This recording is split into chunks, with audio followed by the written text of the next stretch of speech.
What happens when foreign cartels place bounties on American law enforcement officers, turning the streets of Chicago into a battlefield? The skyline, once a symbol of strength and steel, now hides eyes in the shadows. Spotters perched on rooftops, radios crackling, tracking every move of federal agents. Below, black SUVs glide through narrow streets. Inside, ICE and DEA teams sit silent, knowing that tonight, they're not just hunting criminals, they're being hunted. The discovery of a cartel-funded bounty system has stunned Washington and ignited one of the most dangerous internal security crises in decades. According to federal sources, Mexican criminal organizations are offering tens of thousands of dollars for assassinations of U.S. immigration officers. The price varies by rank: $2,000 for leaking an officer's identity, $10,000 for a kidnapping, and up to $50,000 for killing a high-ranking ICE or Border Patrol official. Reuters confirmed that the Department of Homeland Security, DHS, and FBI jointly traced encrypted cartel communications originating from Chicago's Pilsen and Little Village neighborhoods. These were not random gangs, but disciplined cells linked to transnational cartels like Sinaloa and Jalisco New Generation. Satellite analysis from Jane's Defense Weekly revealed that surveillance drones had been used above these areas, confirming a level of coordination previously unseen on U.S. soil. The operation's codename, Midway Blitz, evokes wartime imagery. And in many ways, America's urban centers are beginning to resemble battlegrounds. Defense News reported that the tactics used mirror hybrid warfare models: psychological intimidation, targeted killings, and propaganda. Methods perfected in conflict zones like Ukraine and Syria. Federal agents in Chicago describe a growing fear that law enforcement has become an open target. "They're not fighting from across the border anymore," said one official in a background briefing to BBC News. "They're here, and they know our streets as well as we do." Meanwhile, experts from The Guardian and DW have drawn comparisons to how Iranian-backed militias have used financial incentives for attacks on Western personnel in Iraq and Syria. The logic is disturbingly similar: terror through payment, chaos through anonymity. But beyond the headlines lies the deeper struggle: the tension between national security and civil liberty. As President Donald Trump pushes for expanded powers under the renewed Homeland Security Act, civil rights groups warn of creeping federal surveillance and militarization of domestic policing.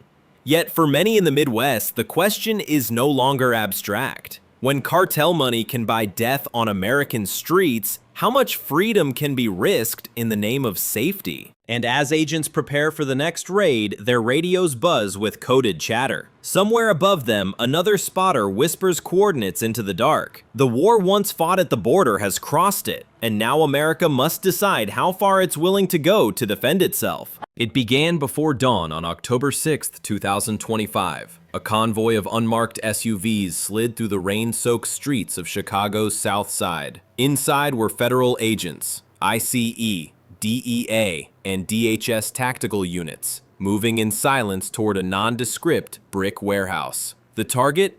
Juan Espinoza Martinez, a suspected Latin Kings leader, and the man authorities say offered cash for the assassination of Chief Gregory Bovino, Commander-at-Large of the U.S. Border Patrol. What followed was a swift and violent raid. According to an FBI incident report cited by Reuters, agents breached the safe house at 5:47 a.m., recovering encrypted radios, multiple unregistered firearms, and ledgers listing payments for information contracts, code for cartel-funded bounties. Martinez was arrested after a brief standoff, shouting, "You can't stop what's already in motion." His words now echo through every federal agency in the country. Prosecutors at the U.S. Attorney's Office in Illinois quickly unsealed the case. The charges? Conspiracy, murder for hire, and providing material support to a foreign criminal enterprise. But it was the revelation that shook Washington. The plot was not homegrown. According to Al Jazeera's Washington Bureau, encrypted financial transfers linked Martinez directly to intermediaries connected with the Jalisco New Generation cartel. using cryptocurrency channels routed through Guadalajara and Mexico City. Homeland Security Assistant Secretary Tricia McLaughlin's statement was unequivocal. This was not random violence, she declared. This was organized warfare on American law enforcement. And under President Donald Trump, the United States will not yield to terror, foreign or domestic. Behind those words lies a grim calculus. Every name on those ledgers represented an officer, a family, a potential target. Analysts from Jane's Defense Weekly noted that cartel networks are mimicking the operational structures of paramilitary groups. Hierarchies, intelligence nodes, communication hubs, turning urban neighborhoods into staging grounds. The parallels to hybrid militias in Ukraine's Donbass region or Iran-backed cells in southern Lebanon are hard to ignore.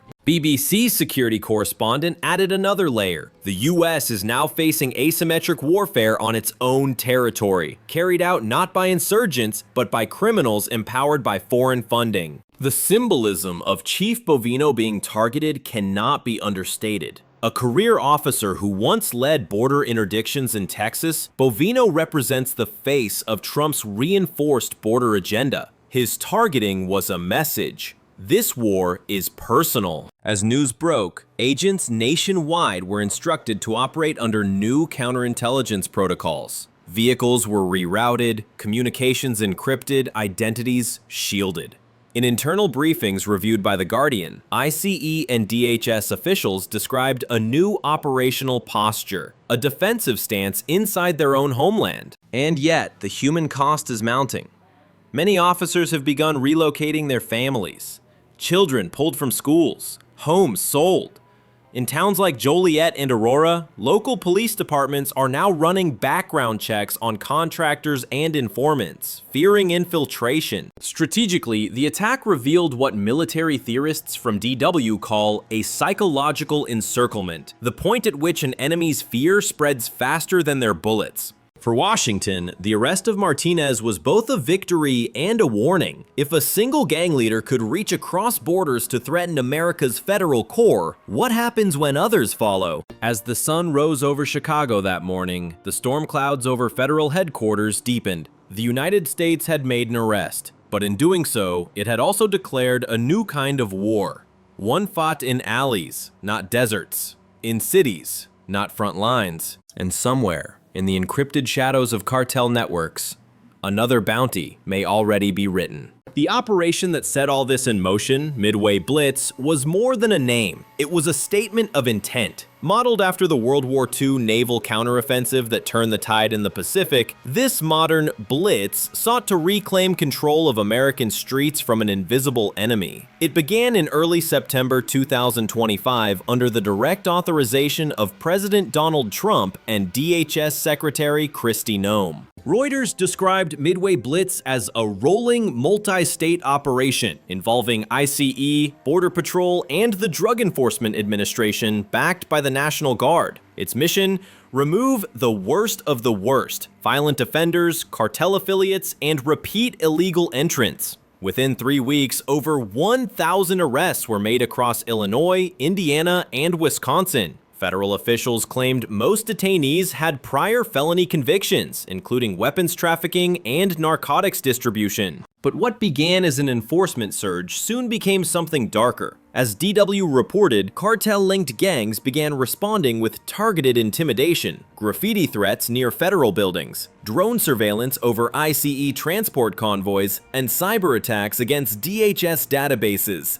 Analysts from Jane's Defense Weekly noted that such hybrid tactics resembled those used by Russian-backed militias in Donetsk, softening an opponent's morale through fear and unpredictability. The tipping point came with the killing of Katie Abraham, an Illinois woman whose death in a drunk driving crash involving an illegal migrant became the emotional catalyst for Midway Blitz. Trump's public address after her funeral was defiant. "We will not let foreign criminals destroy American families. We will hunt them, arrest them, and bring them to justice." The momentum was immediate. Al Jazeera reported that Border Patrol checkpoints in Arizona and Texas were expanded overnight. Federal drones began patrolling as far north as Minnesota to track cross-border logistics routes. ICE detention facilities were restructured into command nodes. linking agents via encrypted mesh networks. However, the results were mixed. While the crackdown yielded high-profile arrests, it also sparked a wave of unrest. The Guardian chronicled nightly protests outside Chicago's Broadview Detention Center, where activists clashed with federal officers using tear gas and pepper rounds. Civil rights organizations accused the administration of overreach, claiming the raids violated due process. Yet from a strategic lens, Midway Blitz reshaped America's internal defense doctrine. Defense News described it as the domestic equivalent of a counterinsurgency operation. The DHS deployed predictive AI mapping tools originally developed for the US military in Syria to forecast cartel movement in urban areas. Local police were reclassified as auxiliary partners under federal jurisdiction, blurring traditional boundaries between civilian law enforcement and homeland defense. Observers in Europe drew parallels to Israel's internal security model: perpetual readiness, rapid response, and intelligence-driven raids. The BBC pointed out that such measures, while effective against infiltration, risked eroding the line between democracy and surveillance state. Still, the political narrative was unshakable. Midway Blitz had become both symbol and shield. The Trump administration portrayed it as proof that America could act decisively on its own soil, without hesitation or apology. But beneath the speeches and statistics lay a human story. Agents working 12-hour shifts, families divided by fear, immigrant communities caught between loyalty and survival. The war on crime had become a war for identity, and everyone was forced to pick a side. And so, as the operation expanded and arrests multiplied, a question lingered across America's heartland. In defending freedom, how much of it could be sacrificed before the line disappeared entirely? By mid-October, the streets of Chicago no longer slept. Federal convoys rolled through the night. Drones buzzed over rooftops, protesters gathered under flashing sirens. What began as Operation Midway Blitz had ignited something far larger, a struggle for control of the city itself. The first clashes erupted outside the Broadview Detention Center, where hundreds of demonstrators waved banners reading "No ICE, no fear." According to Reuters, what started as chants quickly descended into chaos. Bottles flew, smoke grenades hissed. Within minutes, federal agents fired tear gas rounds to disperse the crowd. Dozens were arrested, and footage of officers in riot gear spread across social media. BBC News reported that several agitators in the crowd were later identified as paid provocateurs, their bank transactions traced to shell accounts in Sinaloa and Guadalajara. This was no coincidence. Intelligence briefings reviewed by Defense News revealed that cartel operatives were funneling money into US activist networks, not to promote ideology, but to weaponize disorder. Their goal? Stretch thin the federal response, divide public opinion, and shield cartel assets operating inside the city. The chaos mirrored the hybrid tactics seen in Ukraine's Donbass and in Tehran's street unrest after the 2024 sanctions crisis. As DW analysts noted, the line between political protest and proxy warfare was vanishing. The battleground is perception, one German expert observed. If you can make Americans doubt their own institutions, you weaken the nation without firing a single bullet.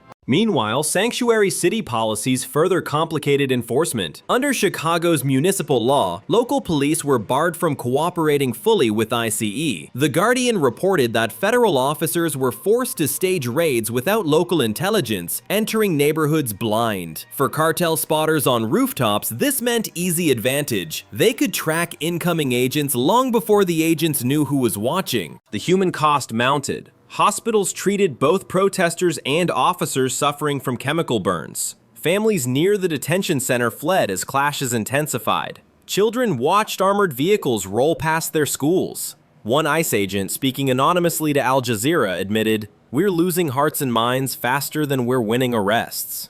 Strategically, Washington faced a dilemma: pull back and cartels would claim victory, push harder and the administration risked fueling accusations of authoritarianism. President Trump doubled down, ordering DHS to deploy stabilization teams modeled after counter-riot units used in Baghdad and Kabul. Critics warned of militarization, but the order stood. Across the ocean, NATO analysts quietly watched the footage. Some saw eerie parallels with Europe's migrant crisis flashpoints, Paris 2015, Berlin 2020, when domestic unrest became a testing ground for foreign interference. The message was unmistakable. In the 21st century, borders mean less than influence. Yet, amid the smoke and sirens, ordinary Chicagoans carried on. Shopkeepers swept shattered glass from sidewalks. Mothers shielded their children from riot gas drifting through apartment windows. To them, this wasn't geopolitics, it was survival. And as the city burned through another restless night, a question lingered over every flashing light. If cartels can turn protest into warfare, who truly controls America's streets? The government elected to defend them, or the invisible hands paying for their chaos? From the rooftops of Pilsen to the warehouses of Little Village, Chicago's skyline has become more than a cityscape. It's a surveillance grid. Federal investigators now believe cartel spotters have transformed entire neighborhoods into listening posts. Equipped with encrypted radios and thermal optics, they monitor patrol routes, photograph unmarked vehicles, and relay movement data south across the border in real time. According to Reuters, the FBI traced at least 47 separate communication nodes in the Midwest linked to servers in Mexico City and Tijuana. What's unfolding, analysts say, is a level of cartel infiltration unprecedented in American history. It's not just smuggling anymore, one DHS intelligence officer told BBC News. It's espionage. It's insurgency. Jane's Defense Weekly confirmed that cartel syndicates like Sinaloa and Jalisco New Generation are adopting military doctrines once reserved for state actors: command hierarchy, counterintelligence units, and psychological warfare. These groups are reportedly using former Special Forces veterans from Latin America as tactical advisors. The result is a criminal network that moves like an army but hides within the fabric of ordinary life. The Defense News report adds another layer. Cartel logisticians are exploiting U.S. infrastructure, rail hubs, trucking routes, even construction sites to embed contraband and information couriers. Federal agencies have identified encrypted data drives hidden inside legitimate commercial shipments. The sophistication rivals cyber espionage techniques used by foreign intelligence services. This infiltration bears a striking resemblance to hybrid operations seen abroad. In eastern Ukraine, Russia-backed forces relied on civilian networks to supply intelligence and logistics. In Iran's covert influence campaigns across the Middle East, militia operatives use social and economic leverage to erode institutional control. The same principles, decentralize, infiltrate, and destabilize, are now visible in America's own heartland.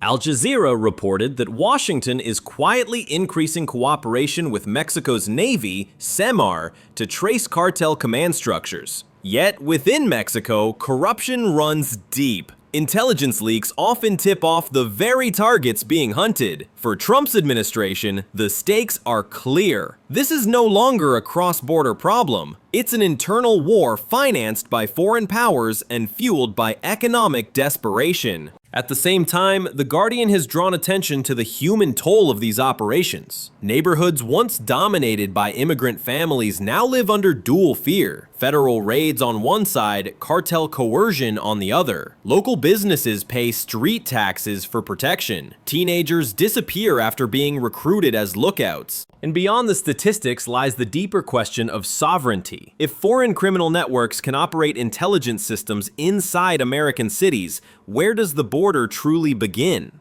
or end? In response, DHS has reportedly deployed advanced signal interception drones across Illinois, capable of triangulating transmissions from as far as 30 miles away. Defense News noted the system resembles NATO's battlefield surveillance used in Kosovo. Yet, civil rights groups warn that such technologies, if left unchecked, could expand into mass domestic surveillance. The battle, then, is not only against the cartels, but against the slow erosion of democratic oversight. A nation built on freedom now faces a choice between privacy and protection. As Chicago's night sky hums with unseen machines, one truth grows harder to deny. The cartels have already crossed the border, not by storming it, but by dissolving it. So the question stands, when the enemy hides in plain sight, how does a democracy defend itself without becoming what it fears most? The war once fought at the border has arrived on America's doorstep. And for the first time in modern history, federal agents admit they are facing an enemy that cannot be bombed,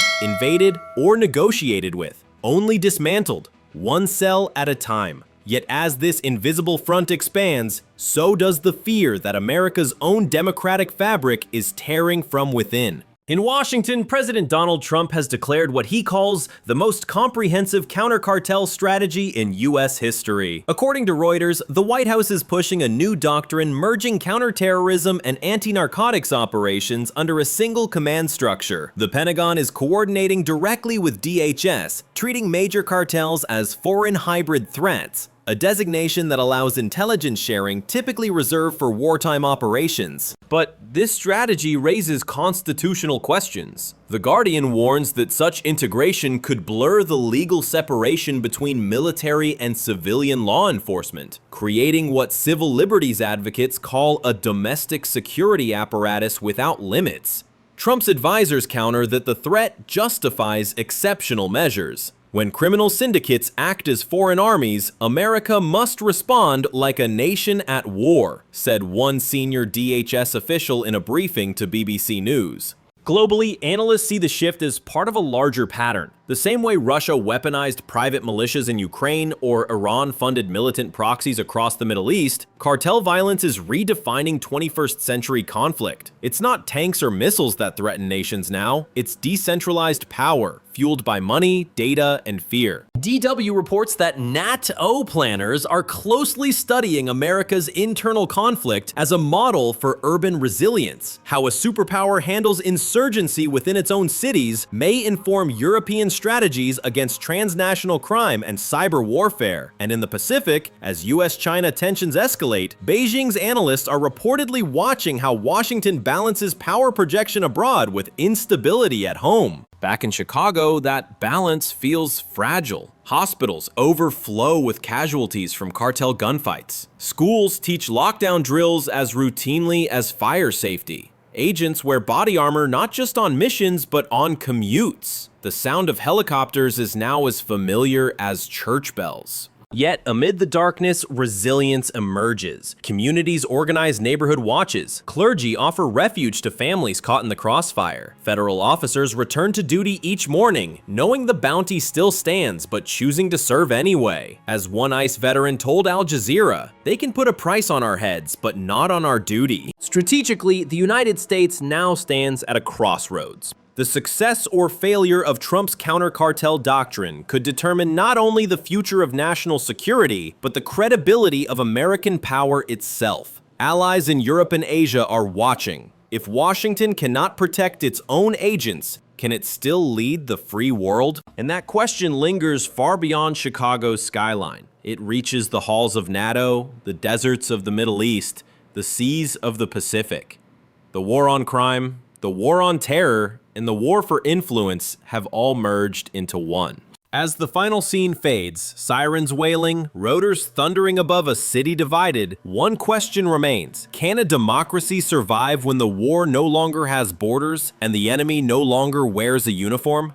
The discovery of a cartel-funded bounty system in Chicago has exposed a new frontier in America's internal security war. Under President Donald Trump, the U.S. has responded with Operation Midway Blitz, a sweeping crackdown against criminal networks blending organized crime, insurgency, and foreign influence. The arrests, protests, and intelligence revelations reveal a nation grappling with both external threats and internal divisions. Cartel infiltration has evolved into hybrid warfare, part crime, part espionage, mirroring tactics seen in Ukraine, Iran, and China's gray zone conflicts. But beneath the political rhetoric lies a more haunting question. How much freedom must America sacrifice to stay safe? As drones patrol urban skies and federal powers expand, the line between protection and control blurs. For every operation that restores order, trust erodes further between government and citizens. The war once confined to deserts and borders is now being fought in neighborhoods and city streets. And so, as the lights of Chicago flicker under the weight of this unseen battle, one truth remains. America's greatest challenge may no longer come from enemies abroad, but from the fear of what it might become to defeat